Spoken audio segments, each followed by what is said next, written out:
सबसे पहले हम अपने भगवान सदगुरु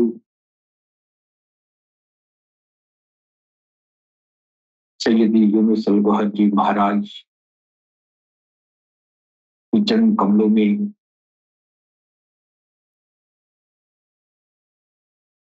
भगवान श्री राम की धरती से मैं कोटि कोटि नमन करता हूँ। तत्पश्चात हमारे जितने भी भाई बंधु जो पूरी दुनिया में प्यार और मोहब्बत का पैगाम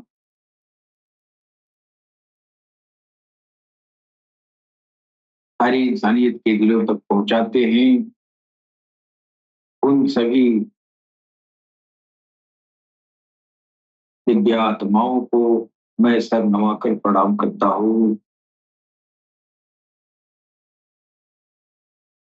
मित्रों, जैसा कि आप जानते हैं कि हमारे अलरा टीवी के प्लेटफॉर्म से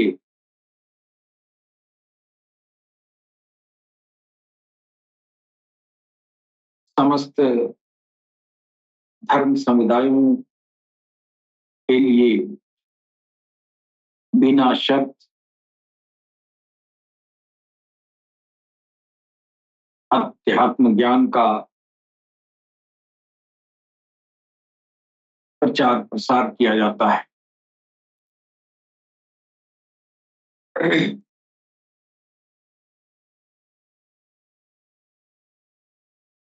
हमारा अलरा टीवी का जो प्लेटफॉर्म है, इस प्लेटफॉर्म पर विश्व के समस्त धर्म समुदाय के मानने वाले सामान्य भाईचारे में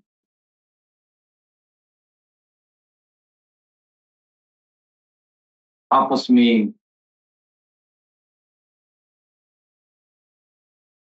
आपसी सौहार्द बना के रहते हैं। इस प्लेटफॉर्म पर हर धर्म समुदाय का एक प्रतिनिधि हर धर्म समुदाय से कोई न कोई प्रतिनिधि अवश्य इस प्लेटफॉर्म पर उपस्थित मिलेगा।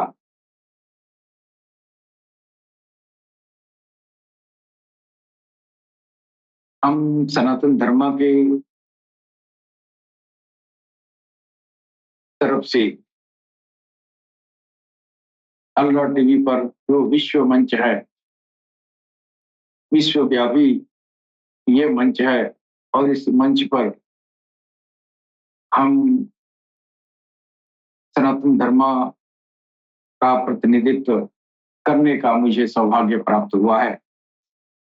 इसके लिए हम अपने भगवान सदगुरु को तहे दिल से मैं धन्यवाद देता हूँ।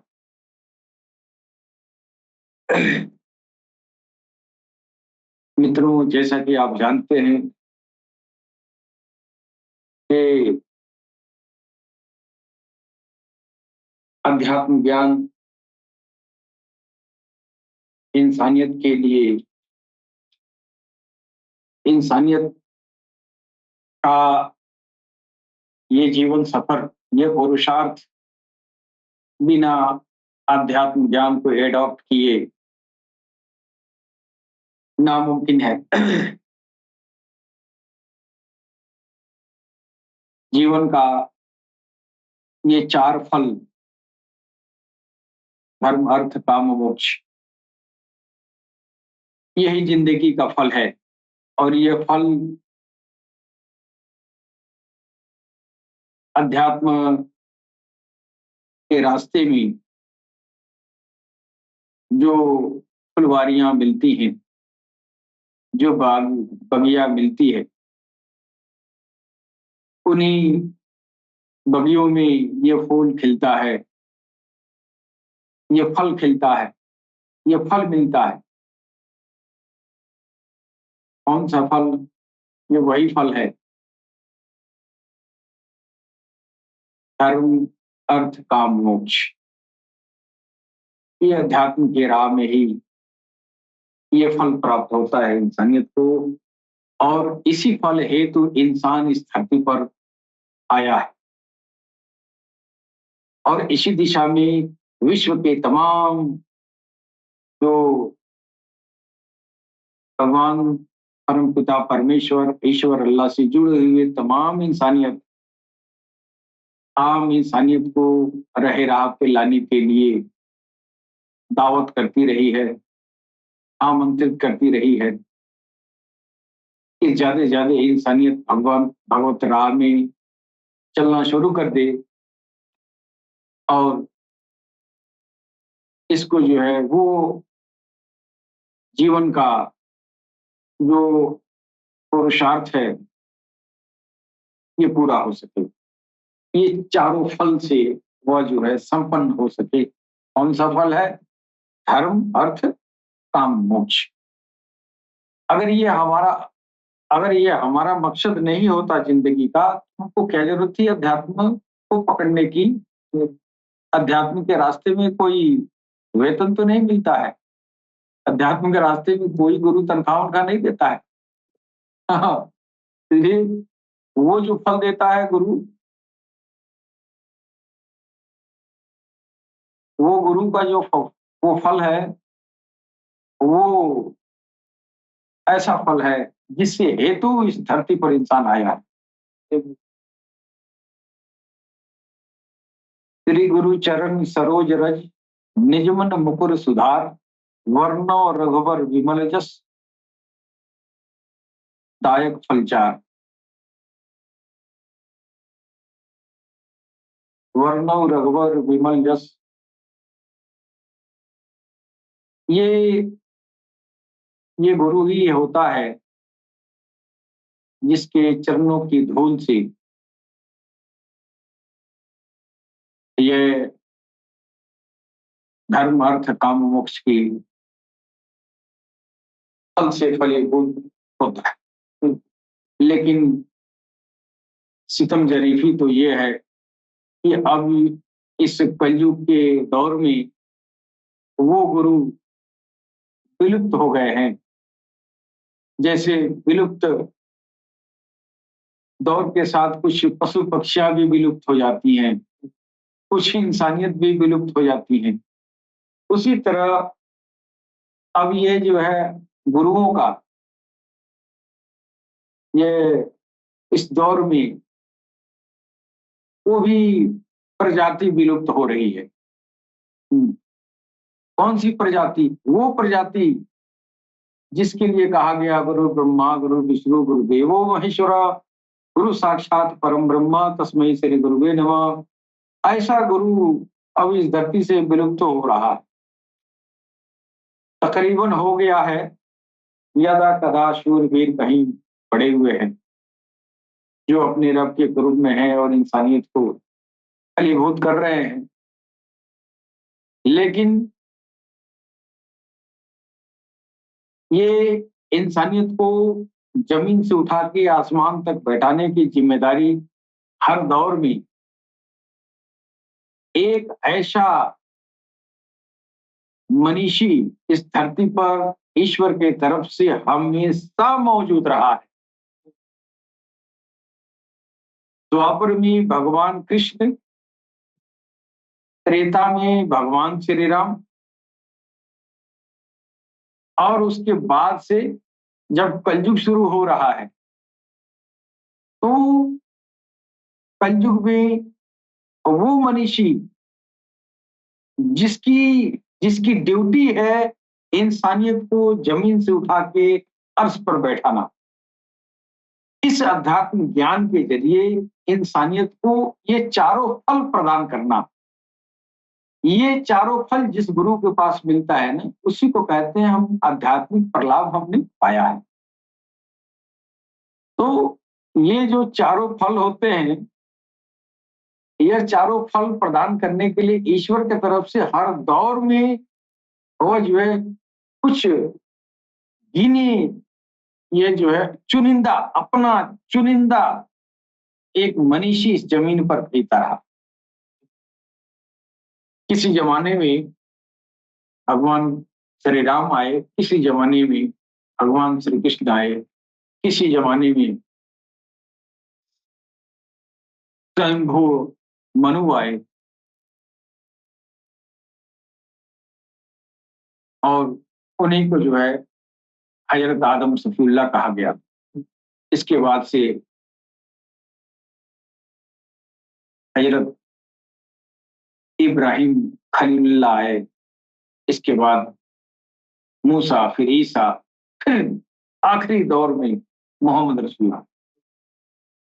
हर दौर में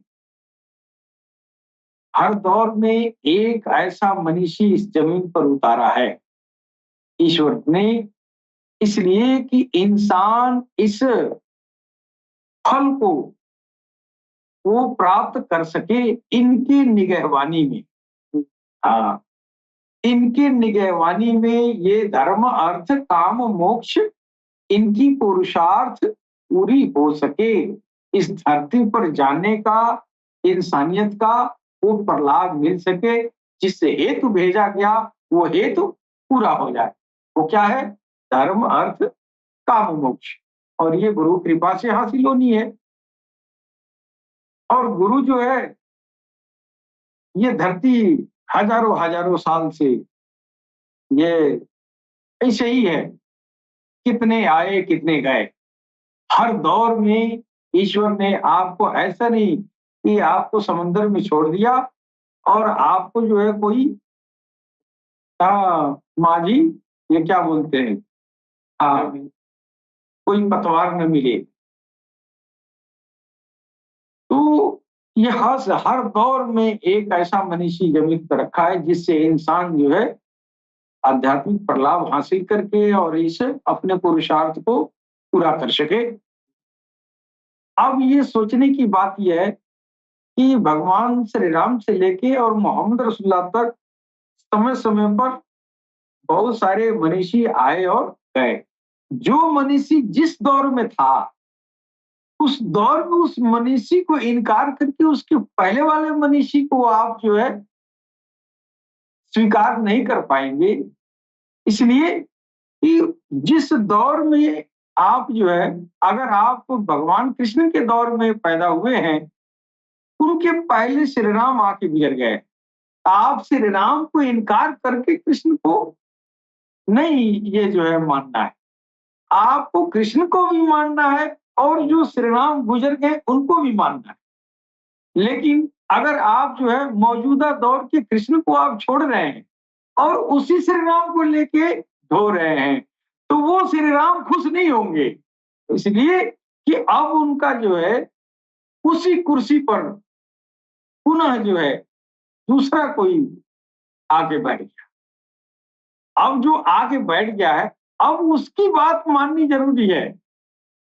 हाँ, अब ये नहीं कि अब जो कुर्सी पर बैठा है हम उसको न माने, उसके पहले वाले को मान के चले, तो पहले वाला भी नाराज हो जाएगा और ये तो नाराज हो जाएगा। अब कृष्ण के जमाने में बिना कृष्ण को माने राम को पा ही नहीं सकता, भगवान को पा ही नहीं सकता। कृष्ण के हाथ पकड़ना पड़ेगा, फिर वो जो है वो भगवान तक पहुंच पाएगा। अब ये कोई ठान के बैठे नहीं, कृष्ण तो वो आ गए हैं और पता न क्या है, और इनको बिना पूछे हम राम को पकड़ लेंगे, ऐसा होगा वह नहीं, हुआ नहीं है, न होता है। उसी तरह जो है हजरत आदम सफीउल्लाह आए और आदम सफीउल्लाह के बाद से आप जो है इब्राहिम खलीलुल्लाह आए। अब हजरत आदम सफीउल्लाह को मानने वाले और कहें कि श्री राम और श्री कृष्ण को झुठला दे, तो आदम भी खुश नहीं होंगे। उन्हीं को स्वयंभू मनु कहा गया।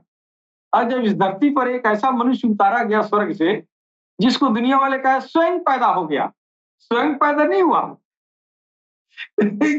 वो वहां पैदा किया गया था, बनाया गया था जन्नत में। ये सारे धर्मों की कहानियों में है, हमारे भविष्य पुराण में भी है, एक ही कहानी सारे धर्मों में है। इसका मतलब बात वही है, जो जन्नत से उतारा गया वो आदम सफीउल्लाह वही है स्वयंभू मनु, यानी स्वयं पैदा होने वाला मनुष्य। और स्वयं कैसे पैदा हुए? यहाँ तुमके माँ बाप दिखाई नहीं दिए, तो हम और आप देखने वाले तो स्वयं ही कहेंगे ना। इसलिए वो स्वयं वो स्वयंभू मनु थे। तो वो आए, उनके पहले श्री राम, श्री कृष्ण का दौर गुजर चुका था। अब वो उस दौर में आदम और ये जो है मनु और शत्रुपा, आदम और हव्वा को जो है मानने वाले, अगर श्री राम को नहीं मान रहे हैं, कृष्ण को नहीं मान रहे हैं, तो आदम नहीं खुश होंगे। इसलिए कि वो उसी ड्यूटी पर वो है, उसी कुर्सी पर हैं। और जो मान के राम और कृष्ण वाले मान के और इनको आ गए और इनको पहचाने नहीं, तो फिर वो भी नहीं खुश होंगे। इसलिए कि तुम मेरी जात को पहचाना नहीं। हाँ, जो इस प्रशासनिक कुर्सी पर बैठा है, अब तो ये कुर्सी मैंने छोड़ दिया है, अब इस कुर्सी पर जो है कोई और आके बैठा है, तो उसको मानोगे तो हमको मानोगे, वरना हमको नहीं मानो। उसी तरह आप जो है इब्राहिम खलीलुल्लाह है, आदम को मानने वाले अगर इब्राहिम को नहीं मानते हैं, तो भी तो भगवान नहीं खुश होगा। अरे भाई, हम तुम्हारे दौर में हम भेजे हैं और ये तुम्हारे लिए भेजे हैं, ये तुमको ये जो है चारों फल को प्रदान करेंगे, धर्म अर्थ काम मोक्ष इनसे मिलेगा। अब वो कुर्सी खाली हो गई, ये दूसरा आके बैठा है, बिना इसको खुश किए तो वो भी खुश नहीं होगा। तो वो तो तेरा तो गया ही, ये तो गया ही, तेरा भी गया। ये सामने जो बैठा है उसको तो तुम मान ही नहीं रहे हो, और जिसको मान रहे हो वो भी ठुकरा देगा। इसलिए ठुकरा देगा कि तुमको पता नहीं है, जो वो चीज गुजर गया है वही कुर्सी है, और तुमको दिखाने के लिए तुम्हारे लिए आया है। उस दौर के लोग जो थे उनके लिए थे, इस दौर के लोग उनके लिए होंगे ना। भूल गए। उसी तरह आप आगे इब्राहिम खलीलुल्लाह के बाद से आप मूसा कलीमुल्लाह आ गए। तो मूसा वाले जो है, और ये हो गया कि अब तो ये नया आए हैं, हम नया नहीं मानेंगे, हम वही मानेंगे जो पिछला था। क्यों? तो वो पैगंबर थे, ये नहीं है। तुम्हारे पहचानने में लेट हो गई, अब तुम दौर इधर आ गए, तुम मूसा के दौर में आ गए, है ना? और अभी भी तुम वही पकड़ के बैठे हो। इधर भगवान तुमको अता करना चाहता है, प्रदान करना चाहता है, और तू आंख मन के बंद करके बैठा हुआ है, तू पहचान नहीं पाया। मूसा का दौर गुजर भी गया, अब तू अपना चौकड़ी मार के बैठा हुआ है, तो तेरे पास वही फल मिलेगा जो उस दौर में था। जो इस दौर में नया फल लेके आया है, इस फल से तुम तो वंचित हो जाओगे, है कि नहीं? और इसके बाद से ईसा मसीह आ गए, उसके बाद से मोहम्मद रसूलुल्लाह आ गए। अब मोहम्मद रसूलुल्लाह आ गए तो ये हाल हो गया कि मोहम्मद रसूलुल्लाह के बाद से तो अब तो लोगों का तस्वुर ही खत्म हो गया कि खत्मुल नबीयीन है। अब इसके बाद से नबी आएगा ही नहीं, और वही कह रहे हैं इमाम मेहदी आएंगे, वही कह रहे हैं, कुरान भी कह रहा है इमाम मेहदी आएंगे, वो खुद कह रहे हैं, उनकी हुलिया बता रहे हैं, है ना? और उसके बाद से अब वो उनके ये लोगों के दिमाग से ये बात घुसती ही नहीं है कि मोहम्मद रसूलुल्लाह है, वो हमको अता किए। फिर अगर ये आखिरी है, तो नबी ने आखिरी है। तेरा हिदायत वाला जो काम था, वो सिलसिला तो चल ही रहा है। ये हिदायत के काम लेने के लिए ही वो जो है ईश्वर ने इमाम मेहदी को भेजा था। इमाम मेहदी का तस्करा किया कुरान में, हदीस में। मोहम्मद रसूलुल्लाह क्यों कहे? इसलिए कहे कि तेरा हिदायत वाला का नबूवत बंद हो जाएगी, नबूवत का इल्म खत्म हो गया, अब सब कुछ लेके हम चले आए। अब इसके बाद से जो इल्म तुमको मिलेगा, जो ज्ञान मिलेगा, वो अब नबूवत के हिस्सा नहीं है। और जब नबूवत का हिस्सा नहीं है, तो इसके बाद जो लेके आएगा वो सबका होगा। हाँ, वो सबका होगा ना। इसलिए होगा कि अब वो नबूवत खत्म हो गई है, तो आप उम्मत का इल्म तो आपके पास आप पा गए हैं, सब हो गया है, कुछ बचा ही नहीं है। अब जो बच्चा है वो ना हिंदू होगा, ना मुस्लिम होगा, ना सिख होगा, ना ईसाई होगा। अब वो इल्म किसी दीन धर्म का नहीं होगा, वो नबूवत का हिस्सा ही नहीं होगा। वो इल्म वो होगा जो सारे अंबिया और नबियों के इल्म से ऊपर का इल्म होगा, जो खुद अल्लाह अपना जाति, अपना खास राज देकर भेजा। इसलिए तो वो इल्म किसी नबूवत में समा नहीं सकता। वो इल्म समा नहीं सकता, इसलिए कि नबूवत का एक सीमा है, एक अवतारत्व का सीमा है, एक दायरा उनका भी है। इस दायरे तक आपको रहना है। अगर दायरा नहीं होता तो आप जो है अर्श पे जाके मोहम्मद रसूलुल्लाह फरमा रहे हैं कि रब्बी जिदनी इल्मा, हमारे हमारे में और आप जो है मजीद और हाँ बरकत दे, हमारे इल्म को और जो है यानी जिज्ञासा उनके तो थी। अब रब को देख लेने के बाद से तो क्या बचता है, लेकिन वहां जाने के बाद भी आपके मन में ये तजस्सुस, ये जो है जिज्ञासा पैदा हुआ कि अरे वाह, अब ये तो आ गए इल्म की सीमाई है। अरे भगवान के लिए सारा इल्म ज्ञान सब अध्यात्म है, हम तो सामने आकर बतिया रहे हैं, इसके बाद भी उनकी प्यास नहीं बुझी। वो कह रहे हैं कि अब आप इसके आगे भी बता दीजिए हमको, आप पीछे कहाँ से आ रहे हैं, है कि नहीं? तो अब वो जो वहां जाके पूछ रहे हैं हुजूर पाक, जो अल्लाह ने बताया नहीं, अब बताता तब जब उनकी नबूवत के हिस्से में वो इल्म होता तब न बताता। वो इसलिए नहीं बताया कि ये जो इल्म है ना, ये नबूवत में आता ही नहीं है और आप ठहरे नबी, आप ठहरे मुरसिल। अब ये जो है यहाँ तक ये सीमा है। इस सीमा के बाद जो आप पूछ रहे हैं, अब आपके बाद जो आने वाली हस्ती है, उसको ये अता होगा। वो जाके यही राज खोलेंगे। अब इस दौर में अब वो आ गया जिसके लिए अल्लाह ने कहा था फंतजरू इन्नी माकुम मिनल मुंतजरीन, हम भी इंतजार करें, तुम भी इंतजार करो, मैं इंतजार करने वालों के साथ मैं भी हूं। और उसके लिए वो इंतजार कर रहा है। अब वो जिसका इंतजार वो कर रहा है और जो इल्म वो लेके आ रहा है, वो किसी दीन और धर्म में समा ही नहीं रहा है। कैसे समाएगा? इसलिए कि दीन धर्म का वो इल्म है ही नहीं है। वो किसी दीन धर्म के लिए नहीं है, वो सबके लिए है, सारी इंसानियत के लिए है।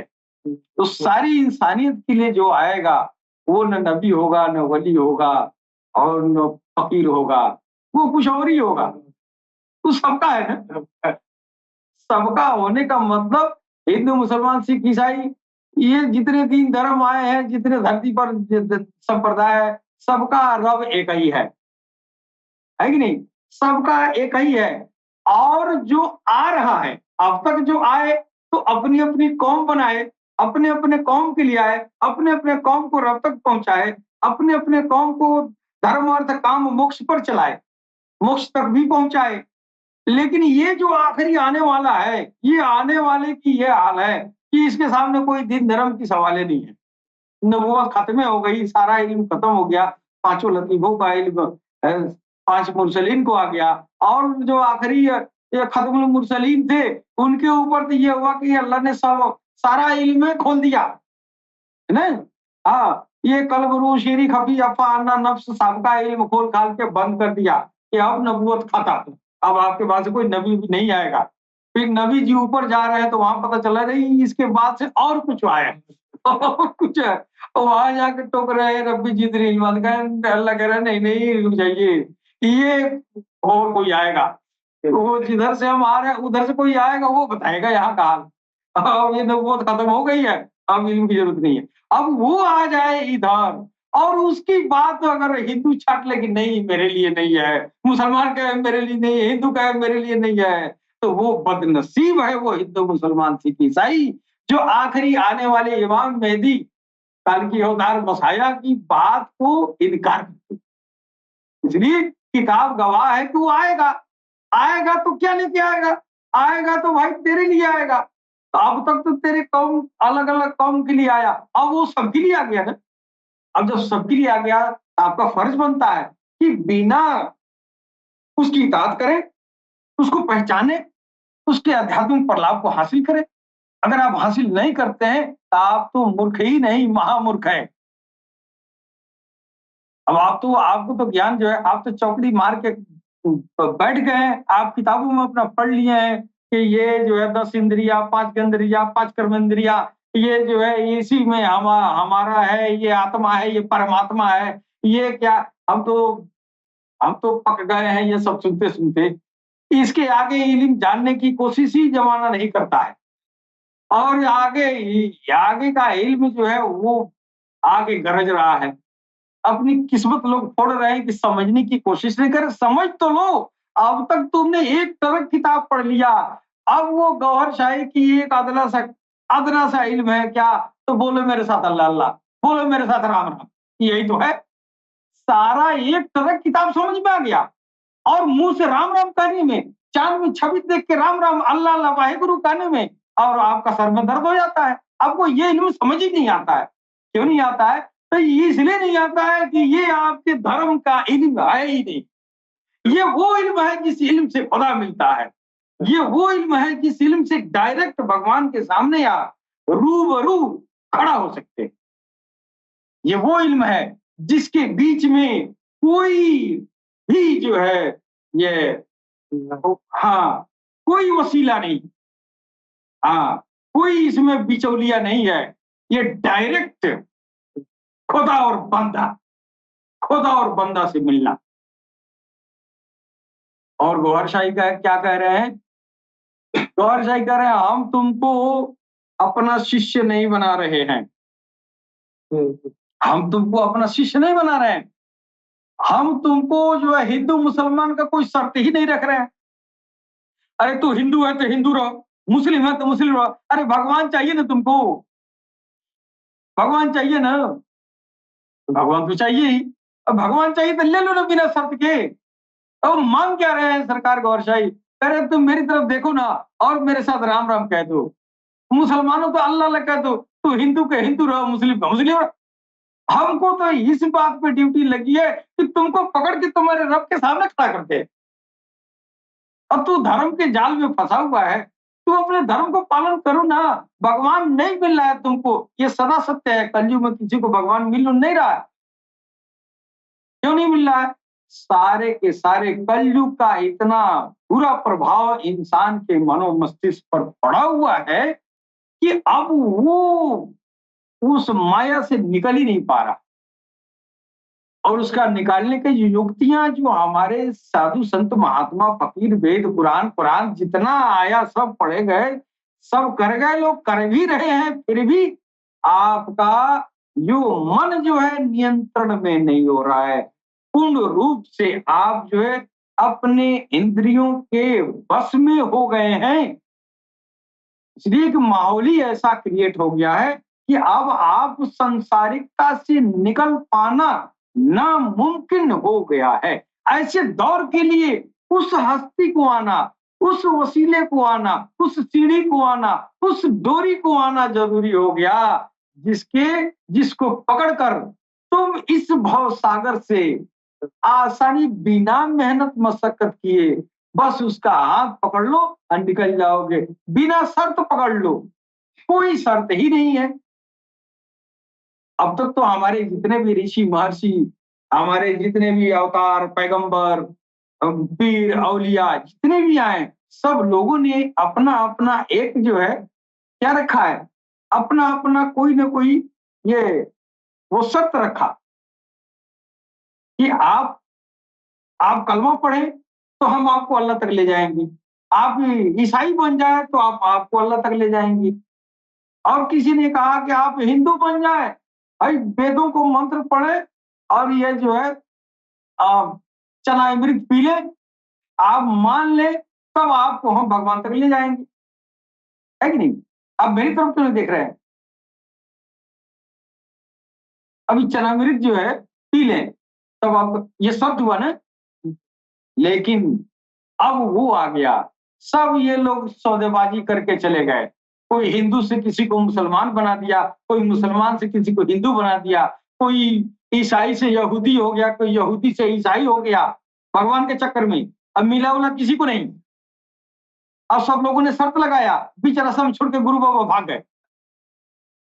लेकिन अब वो आखिरी में आ गया, वो वो आगे आखिरी में जिसको काल की अवतार इमाम मेहदी उदकेल समावेल मैत्र बुद्धा तीर्थंकर के नाम से जाना गया, है वो एक ही चीज, है वह कही चीज। अब वो आगे सबके लिए है, इसलिए कि न वो नबी है, न वो वली है, न वो ऋषि है, न महर्षि है, वो खुद अल्लाह का जलवा ही लेके जमीन पर आ गया। अब वो उसको अल्लाह सबका है, भगवान ईश्वर सबका है, परमात्मा सबका है, तो वो आ गया, उसका सब है ना, हिंदू हो चाहे मुसलमान हो चाहे सिख हो चाहे ईसाई हो, जब वो उसका जलवा ही आ गया, वो खुद आ गया, ऐसे ऐसे समझो वो हूबहू कॉपी है। हाँ, वो आ ही गया, इसलिए कि सरकार गौहरशाही के अंदर अल्लाह रब्बुल इज्जत का वो जलवा, वो एंटिटी इस जमीन पर आया जो कभी नहीं आया था। उसको जुस्सा तौफीक इलाही कहा गया, और वो जुस्सा तौफीक इलाही भी स्पेशल अरवाजी जुस्सा तौफीक इलाही कहा गया। वो अल्लाह की एक खास एंटिटी है। जिस जिस्म के अंदर वो रहता है, उस जिस्म में जो है खून के जगह पर वो जो है दूध होता है, वो इंसान है। वो उसको इंसान कहेंगे, किसी इंसान के शरीर में खून ही नहीं है, दूध है, वो इंसान कहलाएगा? वो इंसान नहीं है, वो भगवान है। वही भगवान है। जमीन पर देखना है तो गौहरशाही को देखिए, या लोगों ने, जिन लोगों ने गौहरशाही को देखा, जमीन पर अल्लाह और भगवान और खुदा परमात्मा को देखा। इसलिए कि इंसानी शक्लो सूरत में तो थे, लेकिन उसमें उनके खून में जो दौड़ रहा था वो अल्लाह दौड़ रहा था, है। वो ईश्वर परम पिता परमेश्वर सच्चिदानंद घन ब्रह्म दौड़ रहा था। वो जिसके लिए सारी दुनिया ये टकरे मारती आई मंदिर मस्जिद गुरुद्वारे में, जुगों जुगों तक लोग जो है तपस्या करते रहे, और वो नीचे आके उस जिस्म में आगे उस खून में दौड़ रहा है, वो सच्चिदानंद घन परमात्मा है। वो उस खून में दौड़ रहा है, ऐसे रूप में जो कभी नहीं आया, किसी अवतार में नहीं आया। तो सरकार गौहरशाही के जिस्म मुबारक में वो लाल खून नहीं था। हमने सुना उनके वो खून जो है वो दूधिया था। वो इसलिए था कि अब उसमें वो इश्क दौड़ रहा था, वो इश्क दौड़ जिसकी वजह से खून का रंग सफेद हो गया। और वो खून सफेद किसका होता है? वो नूरी है। उसमें जो चीज है, वो जो सफेद वाला हिस्सा था, वो उससे अवतार पैदा होते हैं। उससे अवतार मनीषी अवतार लेते हैं जमीन पर, एक से एक मनीषी अवतार लेते हैं। ये वो चीज है, ईश्वर का वो अंश है। ईश्वर ईश्वर ऐसी जात है जिसने कहा कुन और फूंक दिया, उसके श्वासों से जो ये कतरा कतरा जो निकला, ये एटम नैनो पार्टिकल्स, हर पार्टिकल से एक एक रूप का शक्ल तैयार कर दिया। वो जिसमें से ये नैनो पार्टिकल आके और हमारी जीवात्मा बन के बनी है, वो सरकार द्वारशाही के खून में जो मादा था ना सफेद वाली, वो वही था जिससे ये सब पैदा होते हैं। अब वो आ गए जमीन पर, अब उसमें हम भेद करेंगे। वो न हिंदू है, न मुस्लिम है, न सिख है, न ईसाई है, लोगों का भ्रम है।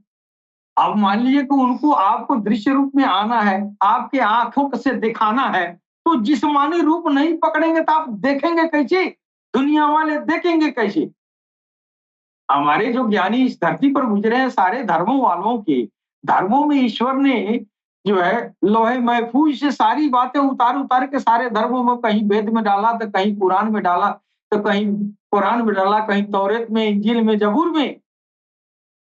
वो अपना ज्ञान वो दे रहा है कि तुम ये मत कहना कि हमको बताया नहीं गया, सब समय समय पर बताता आया है। और आखिरी में आज जहाँ धर्म खत्म कर रहा है कुरान पर, तो कुरान में कह रहा है देखिए कि वो एक आएंगे,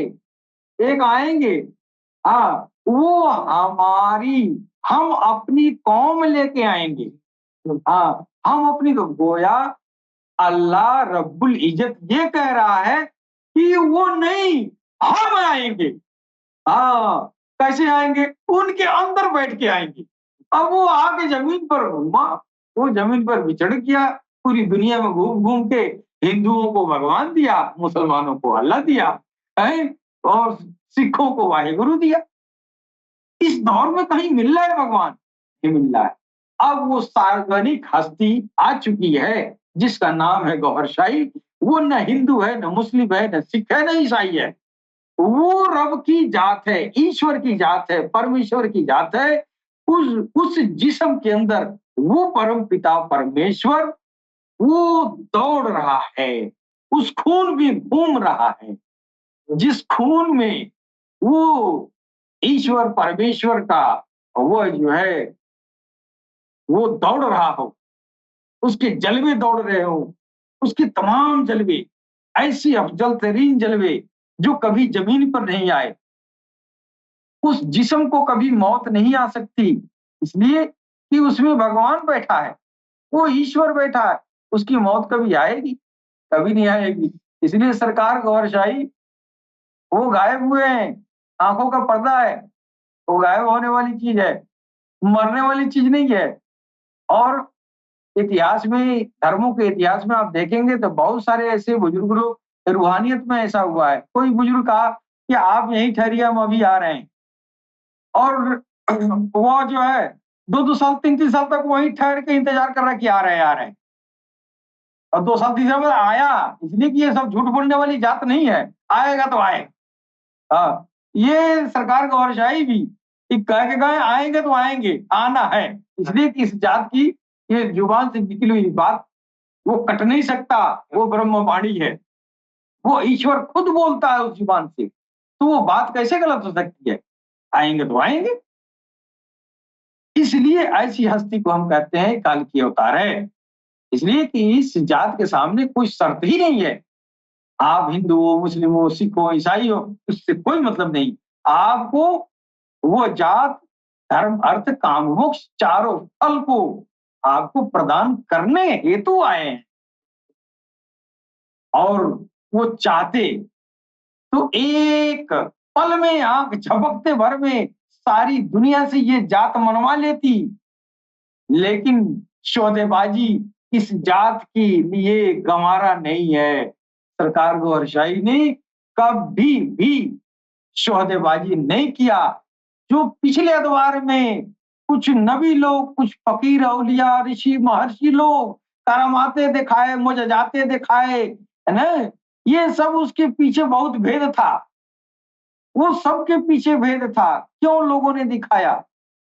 वो सब जो है स्क्रिप्ट मामला थी। हाँ, अब इस समय जो है सौदेबाजी नहीं करना है। अब सिर्फ सच्चाई की तरफ बुलाना है। इस चांद में अगर चेहरा नजर आता है और हिंदू का दिल राम राम पुकार उठता है उस चेहरे से, तो फिर ये इससे बड़ा करामात, इससे बड़ा जलवा कुछ भी नहीं है। इसलिए कि बिना दिल में राम के नाम गए राम के जात तक नहीं पहुंच पाएंगे। एक मुसलमान बिना दिल में अल्लाह के गए, अल्लाह इसमें जात अल्लाह के गए, वो अल्लाह की जात तक नहीं पहुंच सकता। इससे बड़ा जलवा क्या होगा? चांद में सरकार सूरत गौहर शाही देखें और 3 बार कहें अल्लाह अल्लाह, और कहें कि या गौहर शाही मेरी मदद फरमाएं, मुझे अल्लाह तक पहुंचाएं। देखिए आपका जिक्र कल्ब जारी होता है, फिर खुद ब खुद वो जिक्र कल्ब आपको रोशन जमीन बना देगा। फिर अगर मदद मांगते हैं, उनकी उनकी मदद के लिए वो खुद पुकार रहे हैं, तो तुम मांगो तो। और मांगो तो क्या मांगो? वो मांगो जो दुनिया में मिलता ही नहीं है। हाँ, क्या मांगो? भगवान को मांगो, कम से कम भगवान को मांगो। ये सबसे बड़ी उपलब्धि है। और आम इंसानियत के लिए सरकार तैयार है कि अब तुम अब मांगो, ऐ हिंदुओं, ऐ सनातनियों, तुम हमसे राम मांग लो, ऐ मुसलमानों हमसे अल्लाह मांग लो, ऐ सिखों हमसे तुम वाहे गुरु मांग लो। सरकार की तस्वीरें मुबारक चांद में चीख चीख के पुकार रही है, चेहरा गौहर शाही देखो और अपने रब को पालो। अब ये वो दौर है, चाँद में इसलिए चेहरा लगाया गया, चाँद न हिंदू है, न मुस्लिम है, न सिख है, न ईसाई है। इसलिए वो चेहरा उस जगह पर है कि तुम नीचे बाँट लोगे, ऊपर नहीं बाँट सकते। इसके साथ ही हम अपनी वाणी पर विराम देंगे। सलाम, नमस्ते, सत श्री